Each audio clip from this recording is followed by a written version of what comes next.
The closer we get to these days we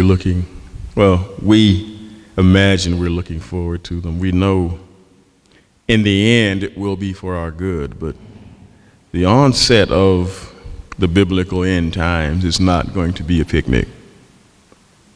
It's not going to be easy, but it will do the one thing that God has promised. It will remove all those who will in any way, shape, or form hinder his plan. However, in watching and listening to others preach of these things, some are in a little narrow box and they stick to what they know, and that's probably better than going way off the reservation, if you will, and guessing on things that you have no idea what you're talking about. No one knows it all. We've got a few that claim so, but we know what that's worth. But it's just always fascinating to watch how they try to affix modern morals, modern ethics, such as they are, to biblical characters and try to make them stronger. They always come away somehow distorted because they try to attach this world's modern self-esteem to these characters and ruin their efficacy in terms of how they will teach us anything.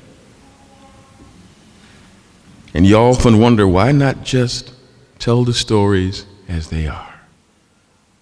I won't name anyone, because if you didn't hear it, that was good for you. It wasn't good for me. Because I heard it and walked away thinking, well, I won't say what I was thinking. It just wasn't, I didn't feel good about what I was hearing. And I hear it all the time. And it's usually what you hear in public, in places where people need something stronger. They go to the prisons and do this. Why? And some would say, well, at least they're hearing something. Under these conditions, you need to hear the truth, not something. But whenever they go in and talk about, it just gets frustrating when you hear them talk about Mary was a single mother.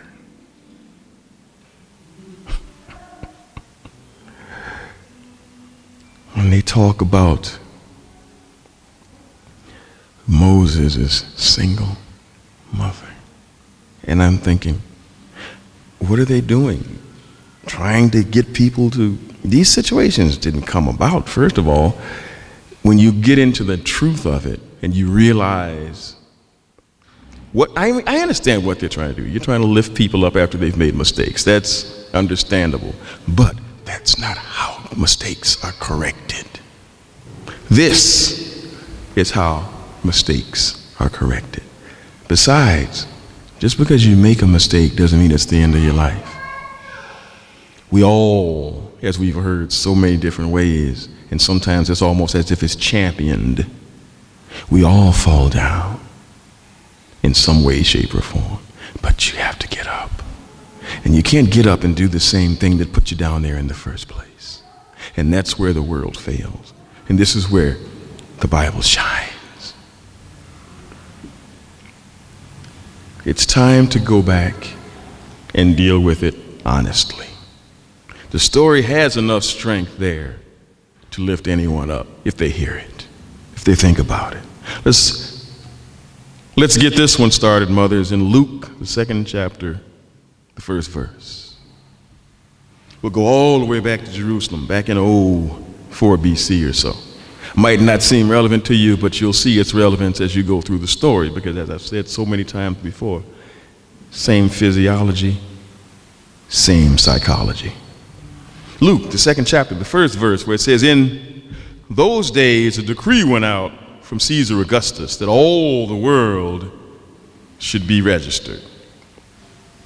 What's registration? That's where you have to come in and say who you are, what you're doing, and pay your taxes.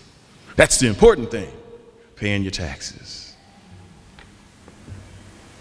Verse 2. This was the first registration with Quirinius, the governor of Syria, and all went to be registered, each to his own town,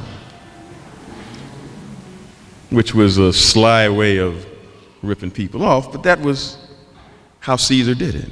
He was able to shake down the already enslaved Judeans, knowing that they were coming to Jerusalem to keep the Feast of Tabernacles, which is why the inns were full anyway, because everyone came to Jerusalem for the Feast of Tabernacles.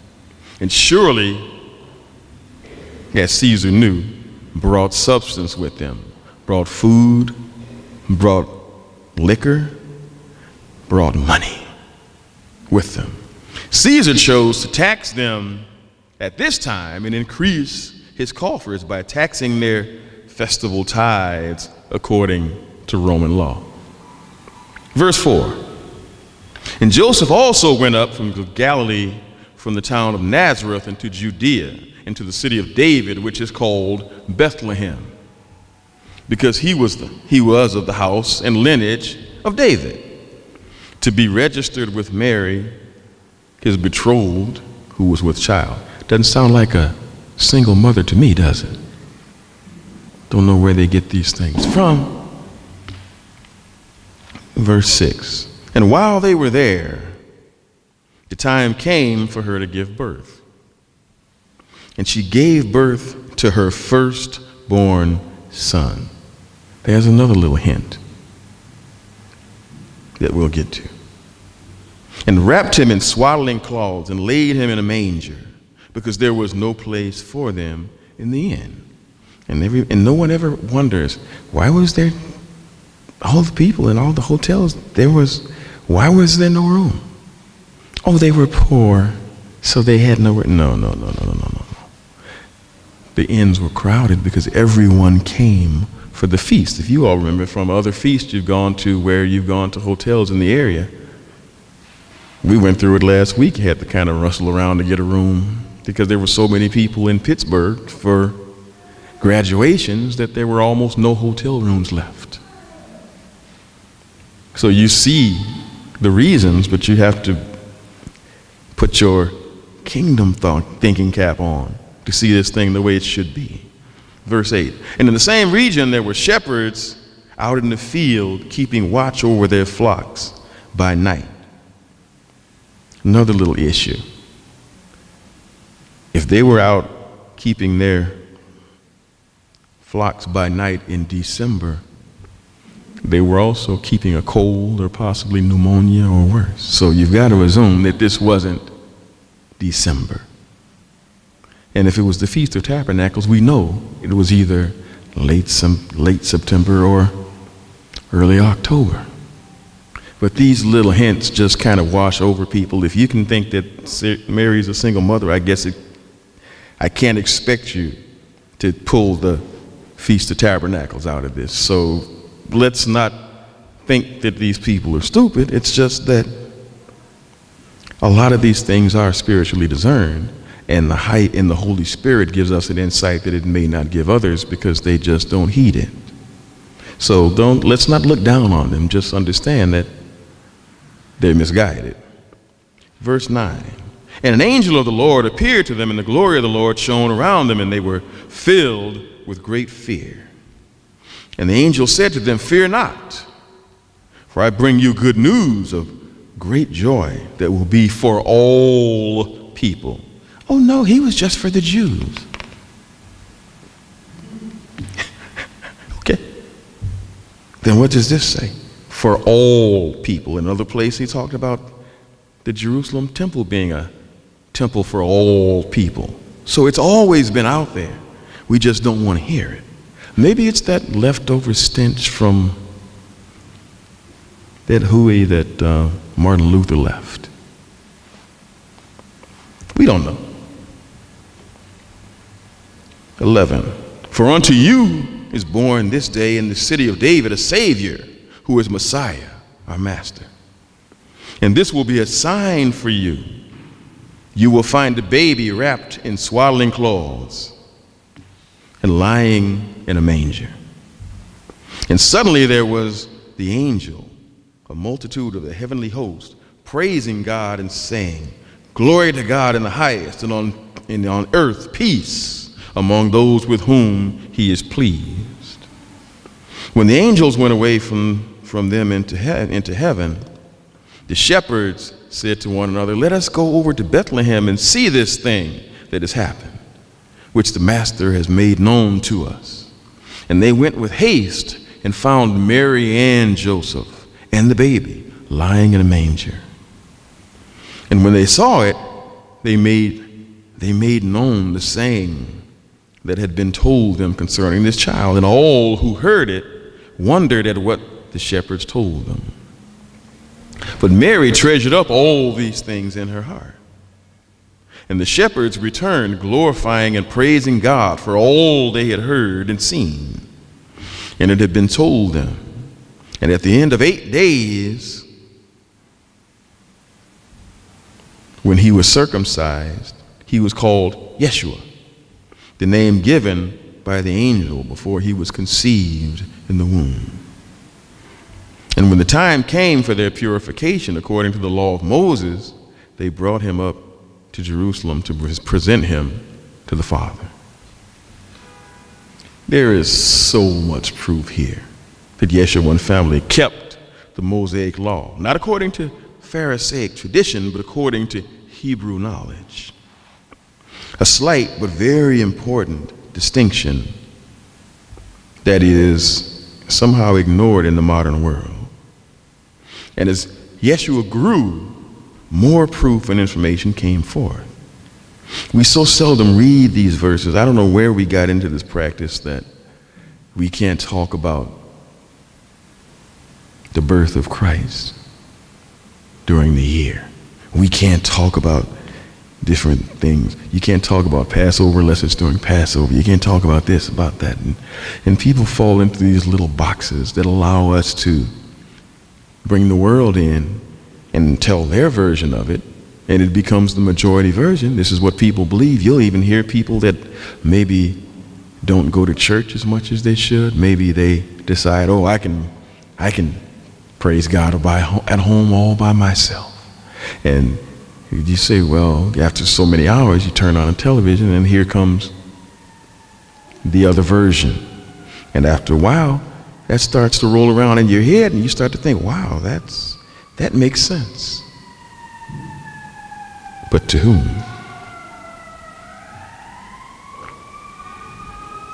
We so seldom read these verses, yet most of the most profound proofs of the roots of our belief are found right here in these verses. Let's go down to verse 39.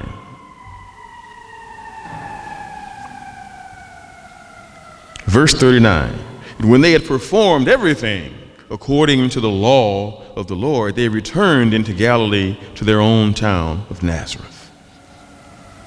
Note that it said that they followed the law of God, a slight difference that we might note as well.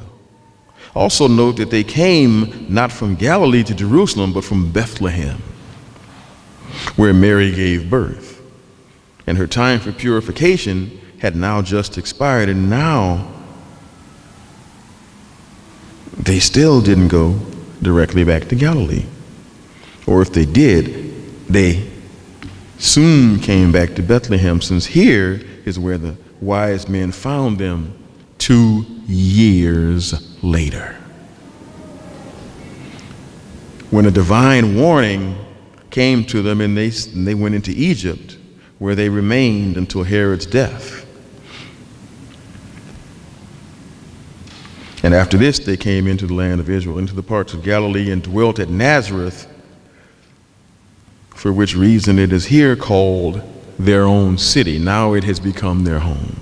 Verse 40. And the child grew and became strong, filled with wisdom, and the favor of God was upon him. Now his parents went to Jerusalem every year at the feast of Passover, sometime later. And when he was 12 years old, they went up according to custom. And when the feast was ended, as they were returning, the boy Yeshua stayed behind in Jerusalem. His parents did not know it.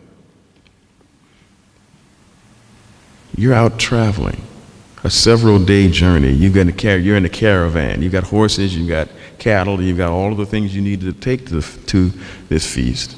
And you come back. This is now the Feast of Passover, which was kept during those days.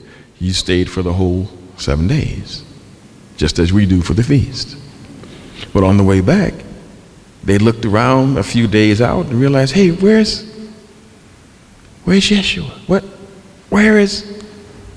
But notice it was a few days before they missed him. This is a small hint of just how responsible he was even at 12.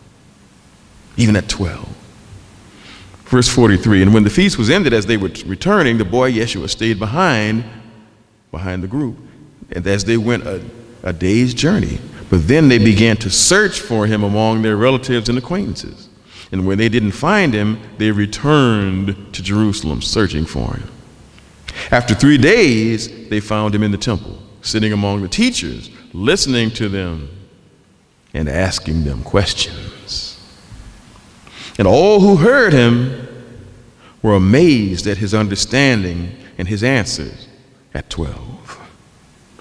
And when his parents saw him, they were astonished. And his mother said to him, son, why have you treated us so? Behold, your father and I have been searching for you in great distress. And he said to them, why were you looking for me? Did you not know that I must be in my father's house? Or some you may have. Must you know I must be about my father's business? Notice it's amazing how much these Bibles have been changed and rewritten, and little things have been changed, and sometimes you read it there, wait a minute, I've heard that. That sounded different. They do. We've got to be careful with that.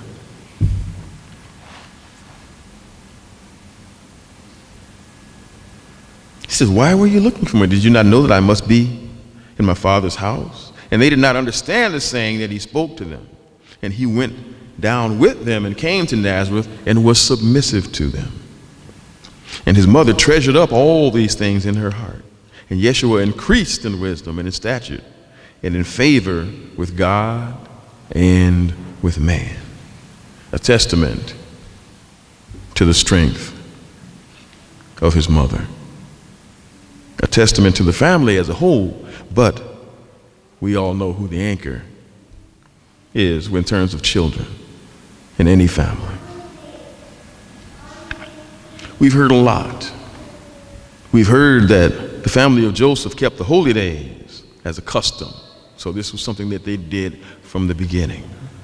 That apparently was quite widely done at this time in Judea, despite the tight-fisted rule of Rome. We also learned that Mary had quite a job on her hands. Initially with Joseph, though by the time Yeshua was fully grown, which may be what certain ministers were speaking of, because by he being quite a bit older, he did die. And despite religious traditions that state otherwise, Mary had other children after Yeshua. People will argue this if you tell them. They say, no, he was an only child. You even have books written saying that Christ was an only child. And it's obvious that they were reading their books and weren't reading this one. Let's look at something. Mark, the 6th chapter, the 2nd verse, where we find that Mary had other children after Yeshua. Notice that it is stated right here. Mark, the 6th chapter, the second verse. And on the Sabbath he began to teach in the synagogue, and many who heard him were astonished, saying, where did this man get these things? They keep asking what it is. The Pharisees had reopened and extended that thing that was stopped during the days of Elijah, called the school of the prophets. And if you didn't go through the school of the Pharisees, you were not considered to be an educated man in terms of the truths of God, in terms of what was understood. So when he came along, they looked at this Yeshua and said, oh, where did he get these things? What is the wisdom given to him? How are Such mighty works done by his hands. Verse 3. Is not this the carpenter, the son of Mary and brother of, even have names here, James, Joseph, Judah, and Simon? And are not his sisters, plural, here with us? And they took offense at him. Note here, there's no perpetual virgin here. Mary had at least 6 other children with Joseph, along with Yeshua. Now, it was rather common a couple of generations ago. I think my father had like 22 brothers and sisters. You don't see that too often now. But in any age, 7 or more children is not an easy job. Huh, Mary?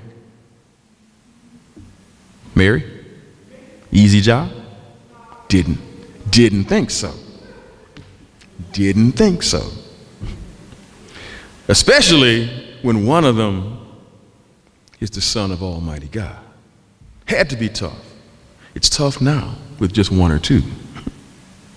The state of the world makes it incredibly challenging. My respect to all mothers who successfully raise children in these morally abased times, where on every corner you can buy a gun. Bullets are everywhere. Gangs are in the streets looking to pull your kids in. And you think, oh wow, the streets are tough. Well, if you think the streets are bad, send them to school. The schools are handing out condoms. They're handing out birth control without the parents' consent, teaching sex education, which now includes homosexual practices. Yes, I won't get into any details. Those of you who have kids know exactly what I'm talking about. They teach you certain practices, how to do it properly, how to use a condom, how to lubricate it properly. And some of the kids are so freaked out they don't even realize fully what they talk about. They have to come back, Mommy, am I supposed to do this? This is in school. This is grade school, 6th grade for the most part it starts. And sometimes earlier. Turn on your radio. Most of your pop music sings of love. But if you listen to the lyrics, you realize that they're not really singing so much about love, but sex. The movies, more and more violent all the time. Magazines. I remember years ago reading music magazines and such, and they would interview stars and great musicians, and they always were very careful not to use certain language. Now, the language is just as gross and as coarse as anything else. I eventually just stopped reading the magazines. I said, if you got to talk like that, I can go find somebody that can talk with some sense. This doesn't make sense to me. I stopped reading it. Magazines, the games the kids play, you have to watch them. There's one game that's been out for quite a while, but they offer, once you get to a certain level and you get to a certain plateau in the game, you win the game they show you porn. I'm sure some of your friends have kids that have a copy of Grand Theft Auto 1, 2, 3, I think they're up to 4 now. If you get to a certain level in the game, a whole other portal opens up and you can look at porn. And kids are buying these things and becoming good at them. And then we had a sleepover for the kids in the church. This had to be about 14, 15 years ago. And came downstairs, and I won't say who he is. He's grown now. He's graduated from college. But he had brought the game Grand Theft Auto. I think they were only on 1 back then. He was able to get through that last portal and win. And all of a sudden, this video opened up. And I'm thinking, if you want to, the only thing you can do, you want to just grab all the kids at once and say, no. The only thing I was left to do was dive across the room, grab the remote, and turn it off. So-and-so, did you know that was there? Yeah, I win all the time. I win all the time. I confiscated it. Gave it to them when they were going out the door. I said, if you want to do that at home, that's fine, but you can't do that here. These are the challenges that we deal with. Mothers are challenged to raise children in a physically and spiritually toxic environment. And in many cases, either there is no father in the home or he is so unable to earn enough to keep both ends meeting. And if he's given any respect at all, it's usually a rather backhanded respect. That the world just more and more just says, nah, you don't need dads. What do you need them for? Especially now that you can buy sperm and just basically have babies without the need of a dad.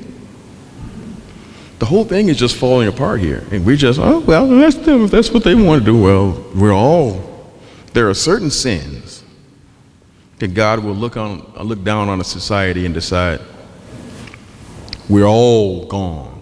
Because if we can allow that, the whole thing is just a crapshoot. Throw it all away. And all those sins, the mass murder. Oh, I'm not talking about what went on in Minnesota a couple of days ago. I'm talking about the other 56 million. All the abortions. That's the ones I'm talking about. But I'd say we need an example. An example that we would hope would come from the church. Because in this modern world, the father is a throwaway, which easily explains much of the insanity that you see in the world, especially among men. For the first time in history, suicide is highest among males of all cultures between the ages of 17 and 24 than it's ever been in the history of man. Because at that age, as I said, without some college degree, you can't find a decent job. And what are you sent to do? Yeah, you're out there, as they say, on the pound, selling drugs, doing whatever you got to do to make it. And you become manly in this. And your concept of manhood becomes who I can gain power over, either through a gun, a knife, or just plain fear.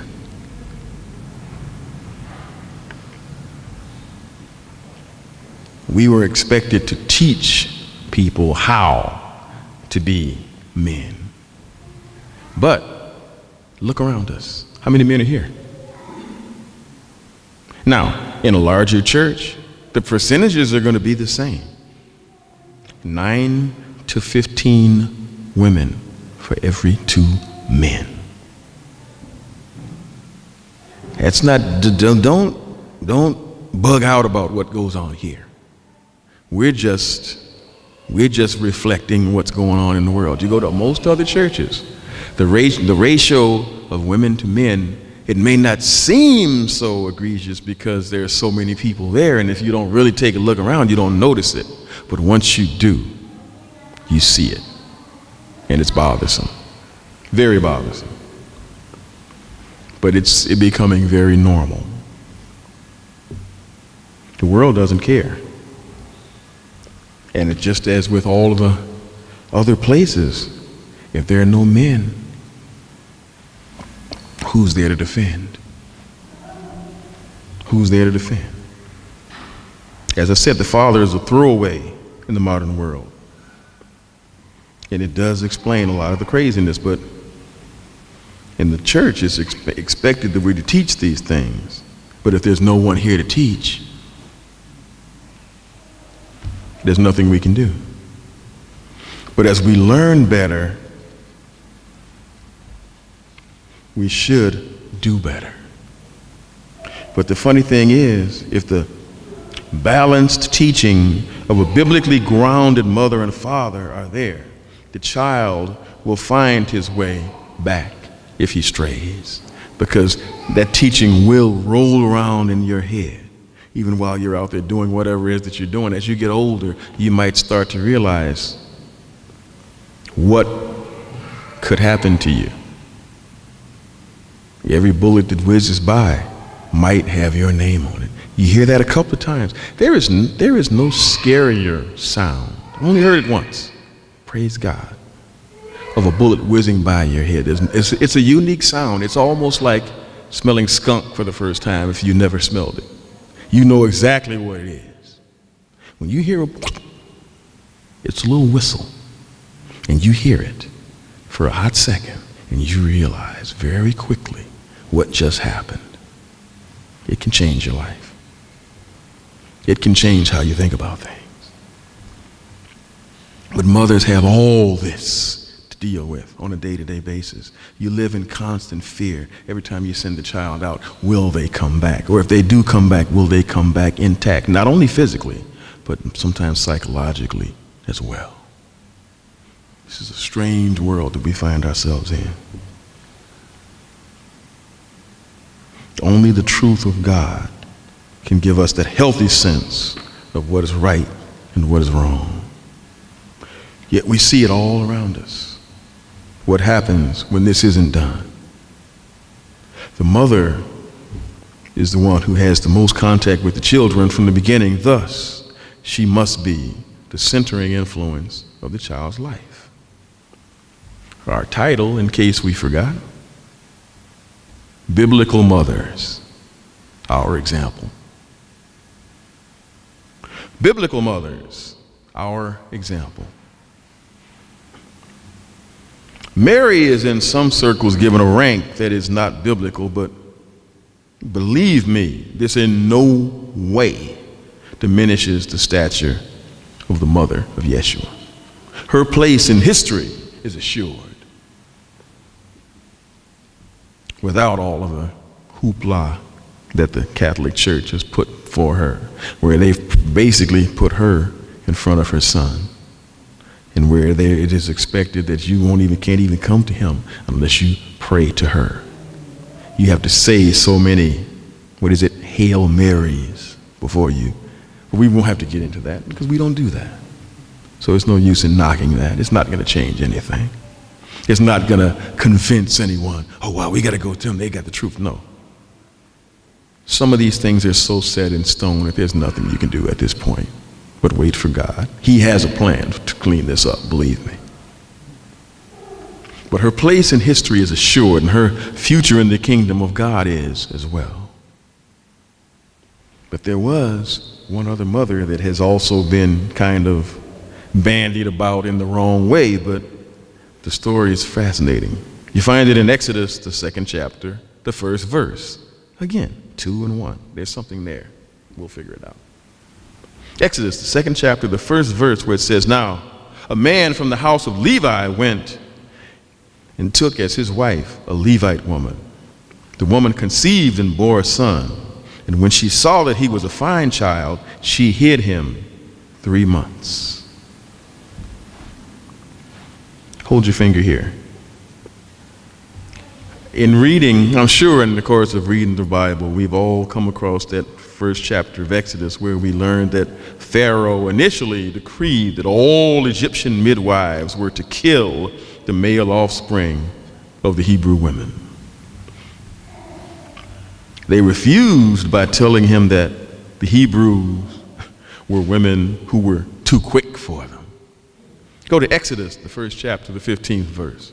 Interesting story, but it's just more genocide. Then the king of Egypt said to the Hebrew midwives, one of whom was named Shiphrah and the other Puah, when you serve as midwife to the Hebrew women and see them on the birth stool, if it is a son, you shall kill him. But if it is a daughter, she shall live. Now this was commonly done in early wars or pogroms throughout history.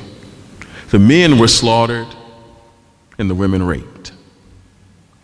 It's played down when trying to draw enlisted men and women into the modern army. Oh no, we're too civilized for that. We don't do that anymore.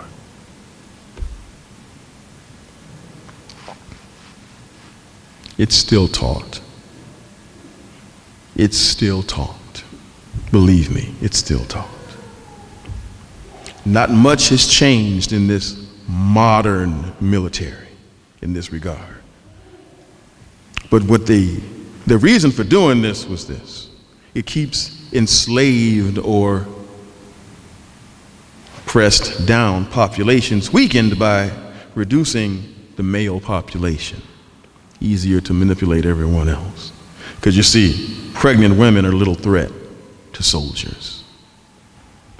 Yet Shiphrah and Puah didn't go along. Why? The fear of Yahweh was in them. Go to verse 17. But the midwives feared Yahweh and did not do as the king of Egypt commanded them, but let the male children live. So the king of Egypt called the midwives and said to them, "Why have you done this? And let the male children live."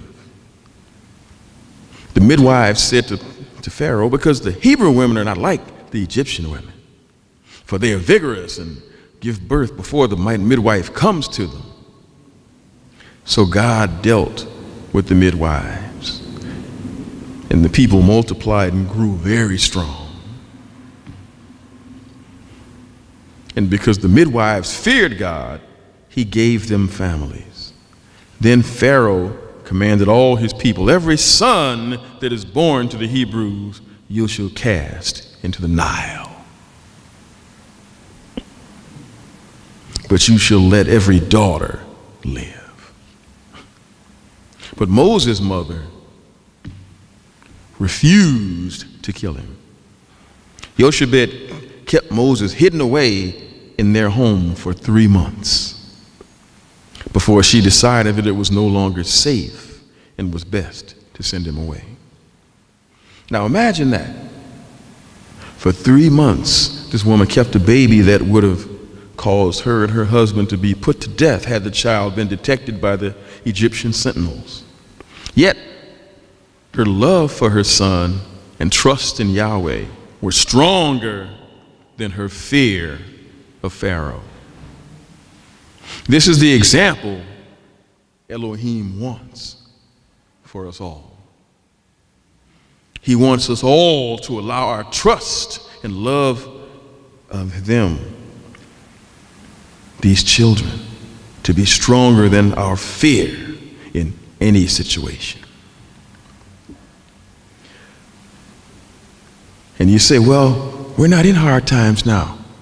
Oh, we are. Oh, we are. Maybe not as hard as this. Hate bringing it up, but it is a harbinger. It is real. Look at the possibilities you have, and they're the only possibilities you have for a president of the United States. I won't even get into who and what. We've seen it all. We've heard it all. I go home at night and just pray, "Lord, if this is to bring in your kingdom, quickly." I don't know that there's a brain cell between the two of them that cares one whit about anyone other than themselves.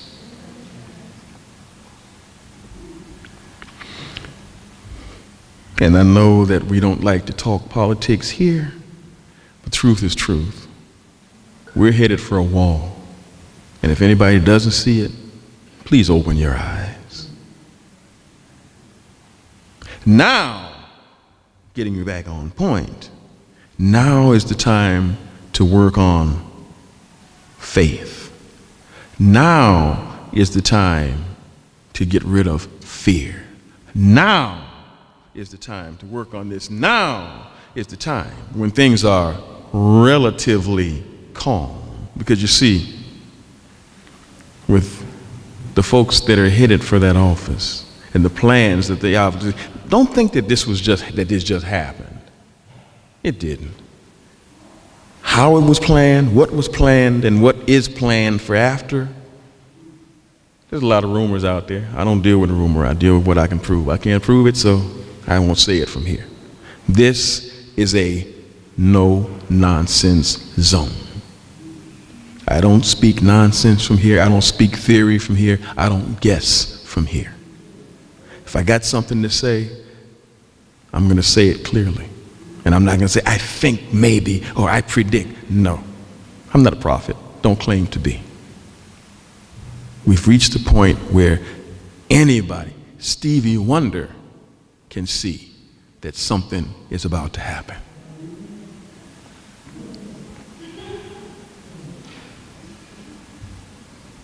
This is the time to strengthen.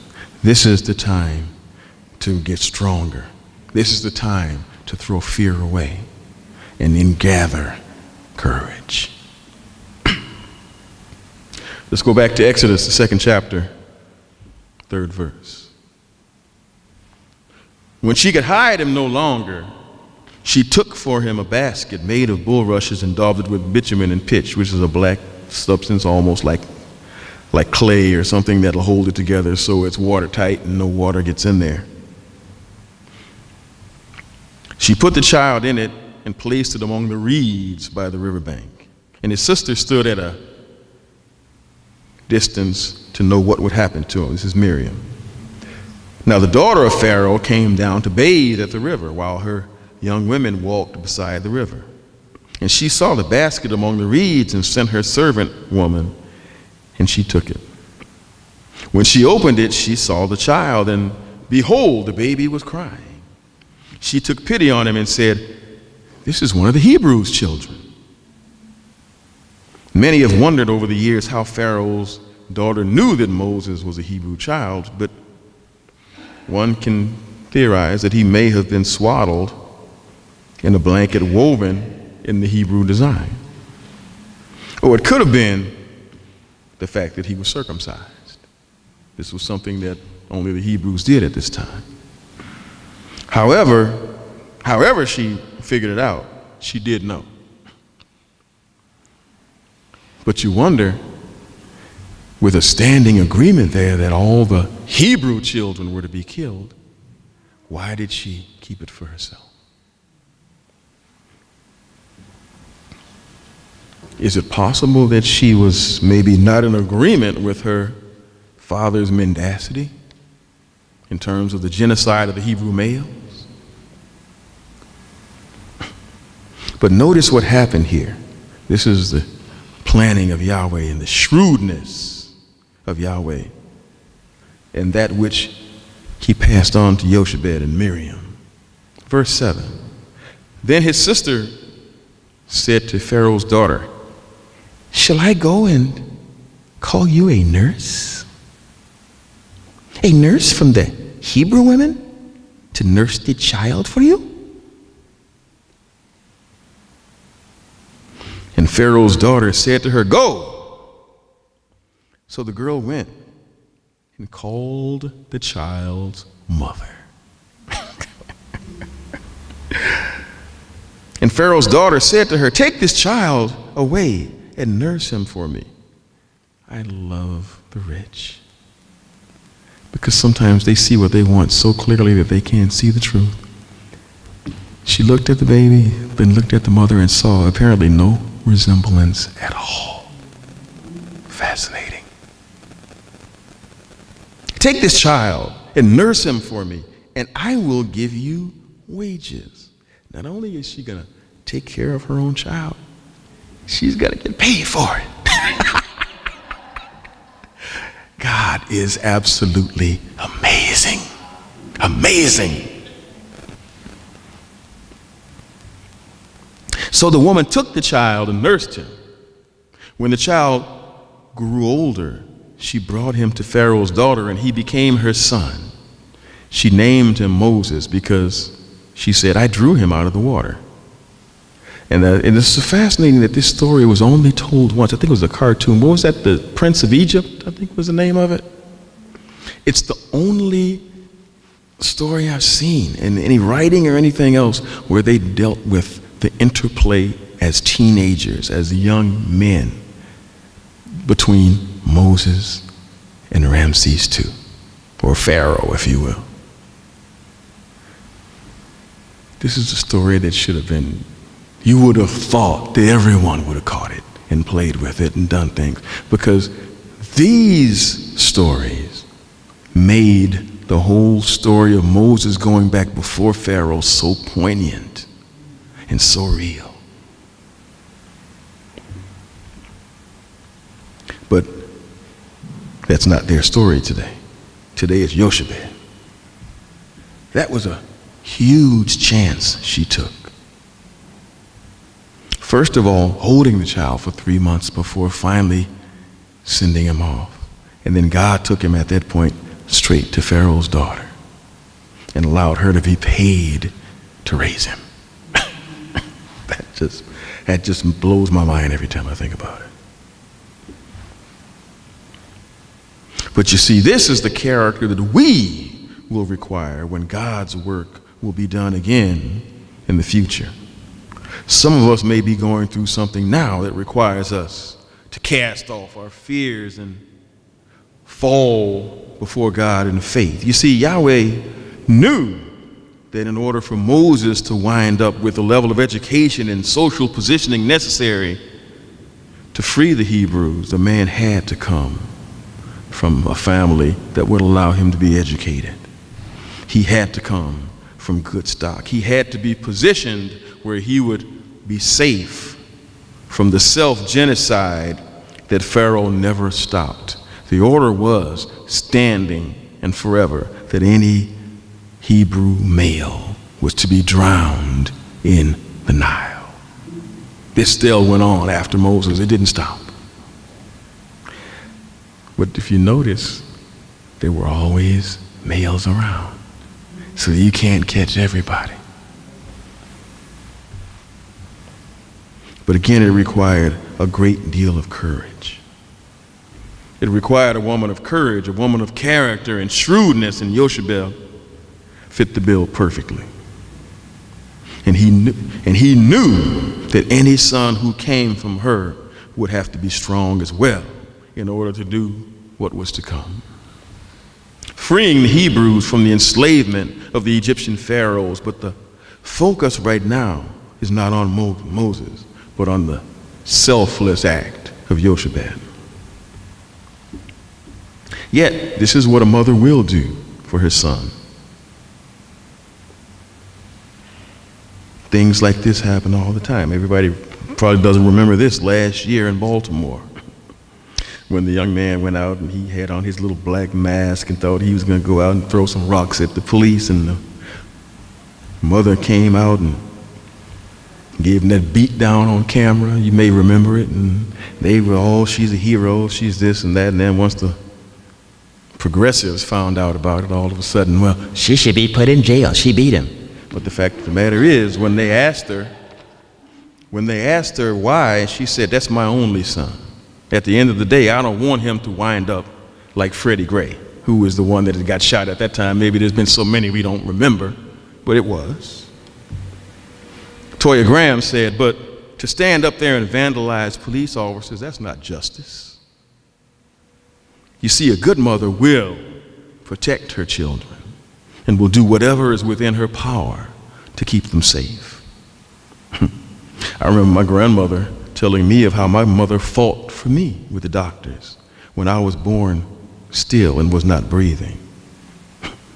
And the fight just to get them to try one more time.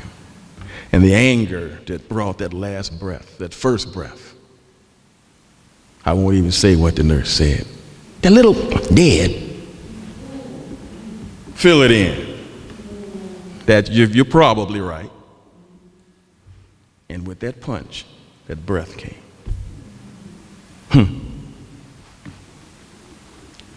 Were it not for that act of courage and the grace of God, I might not be here now. But we live in an age where we throw children away regularly. The records state that right now, 53,400,000 and some odd abortions have been performed in the United States since the records were first kept. And everybody thinks, oh, they were kept back in the 60s. No. Those abortion records go all the way back to 1922. And you wonder how many coat hangers were involved in that. So this isn't a new thing. This has been going on for a long time. It's been going on for a long time. But this is the ungodly state that we've lived in for a whole lot longer than the 60s. A whole lot longer. Parenting is a dying art. Children are aborted, abandoned at the police and fire station. This is the law now. If you leave it there within X amount of time, we'll take it up. And who's going to take care of it? Oh, the state will. In other words, your taxes will. We've seen what DCF at S does, and I won't go there.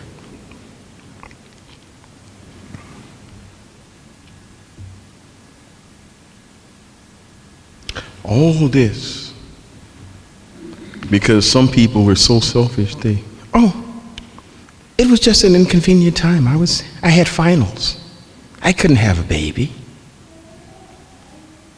Oh, my man didn't want a baby. If he didn't want a baby, why did he want to? Hey, no crap zone, remember? Everybody talks about, it's a woman's choice. The time for the woman to choose to cross her legs is when he comes up and says, hey, baby. That's the time, not later. No, I'm just real. No use playing about this. This is no joke. This is real time here, because it's going to take real thought and real action to stem this and stop it and turn it around.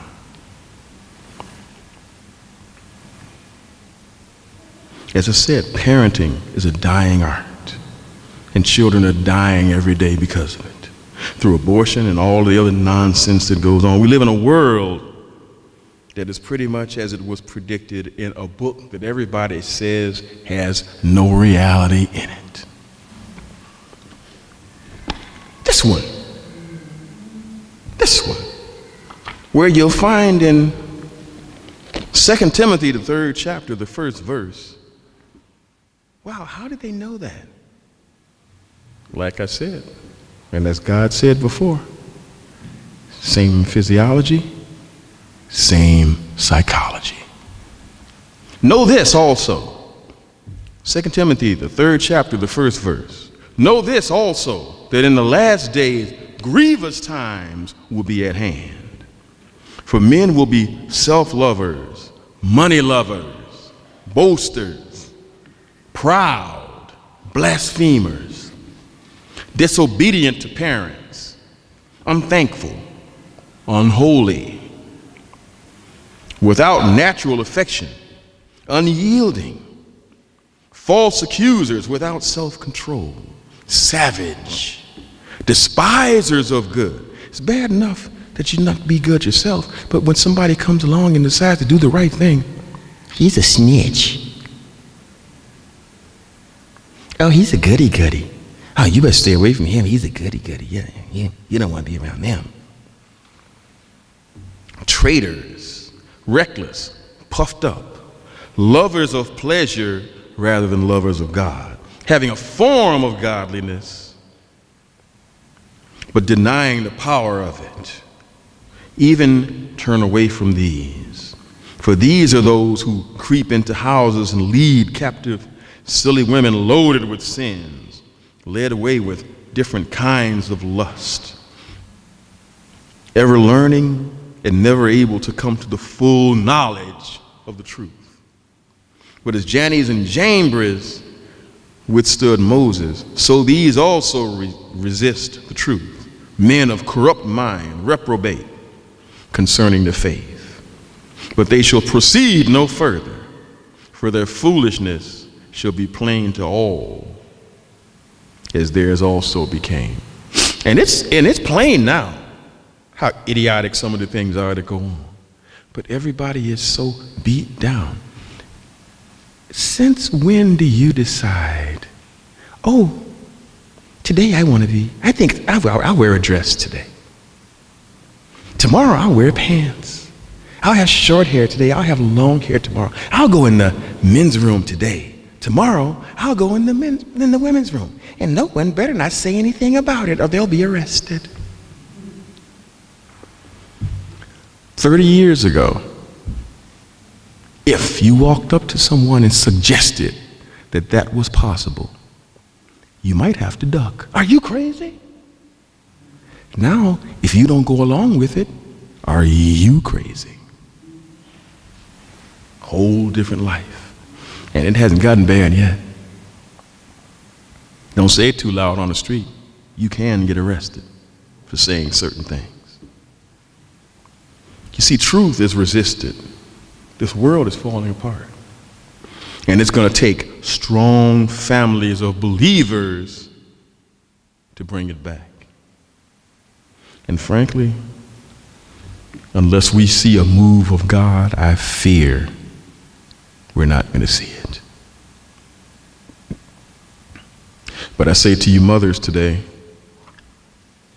don't give up. Don't give in. To you grandmothers today who may have to deal with the foibles of our children, don't give up. Don't give in. There is a reward to all of this. And if we can't get to the parents, let's try to get to the grandchildren. We've got one that we work with now that he's a little bit of a hard knot, but we're working with him. I ain't going to name him because he might see this, and we don't want that. Good kid, basically, just needs some adjusting. And I don't mean that kind of adjustment. I'm just saying, try this. This, it's not all about you. Let's try this. And this is what has to happen. Each one teach one. But we count on the mothers more than anyone else, because they have what it takes to do that. When I get to a certain point, this is the teacher right here. No other way around. And that can come pretty quick. Right, Sheeta? Oh, yeah. But you do what you got to do. But one thing about it, she knows I love her. Can never doubt that. But I say to all of you, enjoy your day tomorrow. God is with us all, but God is definitely with mothers because they have the hardest job on the planet. And I say to all of you, happy Mother's Day, and keep doing the great job you're doing. God bless you all.